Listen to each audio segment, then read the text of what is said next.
Hello guys, so the topic I'm going to be covering is the Olympic weightlifting shoes, Ollie shoes. The expensive CrossFitters dream shoes that makes everyone squat better. No, right, the real reason for wearing them, it does make you squat better guys, but I'll cover that in a second. So I'm going to talk about what are they, for those that don't know, who are they for, why we use them, and when to best use Olympic lifting shoes.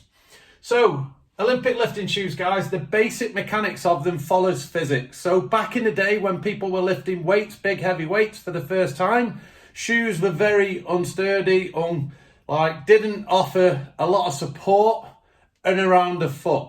Along came the first Olympic lifting shoe that offered a hard base, so almost like a wooden chock as such, which would perform like a clog for the lifter, i.e. zero chance of instability of your foot moving round and the ankle being able to twist in various different positions, which would put the lifter either off balance or into the realms of injury. So it was a solid wooden shoe, unlike any other training shoe that you would see inside the gym. These are the shoes, guys, that you often see with the straps, offering more support and stability in and around the foot, but commonly they're most identifiable by the wooden chock, which has now been swapped for rubber support, but the added lift and raised heel at the rear. Okay, why do we use them, guys? It's simple physics. By raising a person's heel, they squat better, okay, and more safer under load, which I'll cover. If you don't believe me, check out the chicks when they do slut drops on the dance floor, guys, in them big stilettos, and they've got a brilliant upright torso. Hey, there's tip number 2.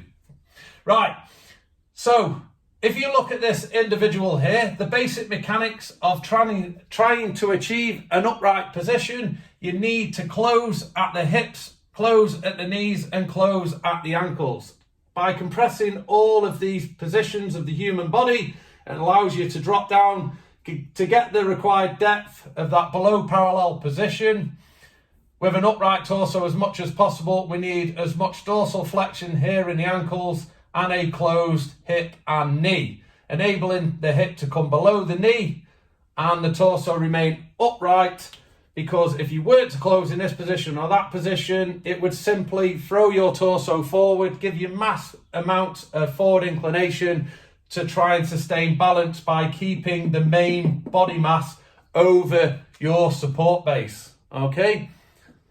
So, why would a lifter help in that? If we look at the Chinese and what makes them this is my Chinese person, by the way, if we look at why they are extremely good in weightlifting, it's because they follow basic physics, guys, by having extremely short femurs, opposed to this individual here, and long tibulas, opposed to this individual here, okay? It puts them in a more upright position because they don't have to close these joints so severely as this individual does here, okay?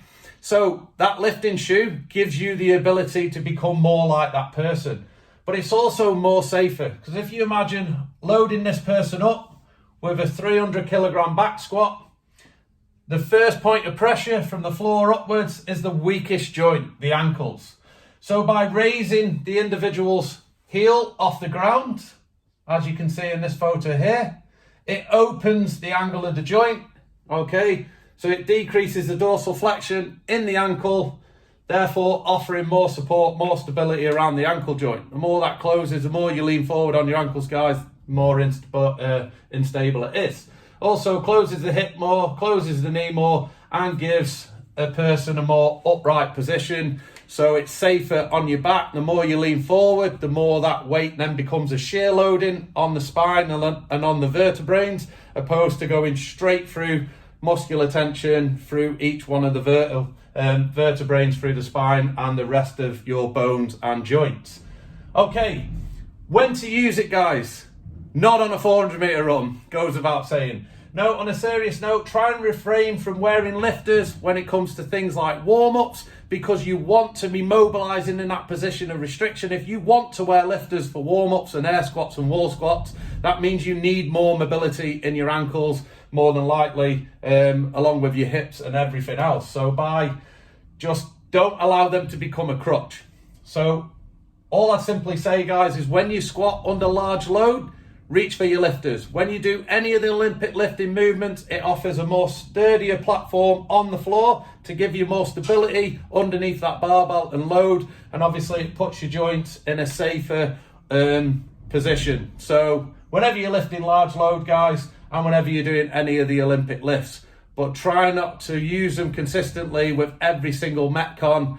Get used to using the normal trainer because it'll offer you more dorsal flexion, so therefore you're always mobilizing in that position of restriction. Hope that's cleared a few things up, guys. If you haven't got some already, seriously look at purchasing in the future some Olympic lifting shoes. If you want to know which ones, guys, ask most of the members that have been doing this for a while now. Eddie is our Olympic lifting coach. He can definitely point you in the right direction and not just the most expensive option. Give Eddie a shout and he'll help you out.